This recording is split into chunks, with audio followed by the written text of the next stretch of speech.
Hi, my name's Sam Stonefield. I've been selected from the Chabura to do the Torah for this week, Parasha Shemot.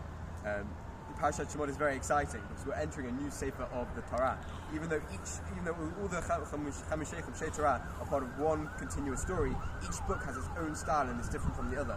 So while Sefer Bereshit was about family and in the stories of individuals, we see a transition from, say, a couple of weeks ago, we have the 70 people going down to Egypt, to now in Parashat Shemot, we have the Shemot B'nai Israel. We now have a nation we're dealing with, a people. And we're no longer talking about individuals per se, but the goings-on of a whole nation.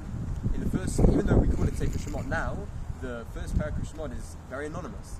We hear about his mother, his sister, Bat Paro, but the only name we get is Moshe. Everything hinges around Moshe. And Parak Gimel of Shemot, and Moshe meets Hashem.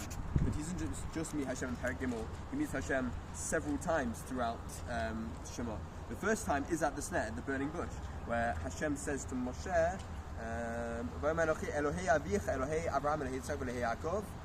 he says, I'm the God of your father, Abraham, Yitzchak, and Yaakov.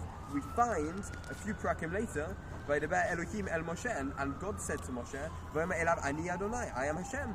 And just even about a parak or so later, we find Adonai el Moshe lemor, Ani Adonai.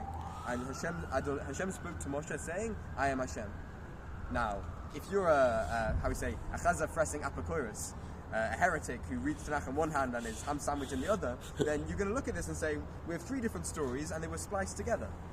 But if you have a drop of anivut in your veins, if you want to be a little humble and say, maybe there's more depth to this than I might believe, then we're going to compare the stories. And the devil, or the God is really in the details.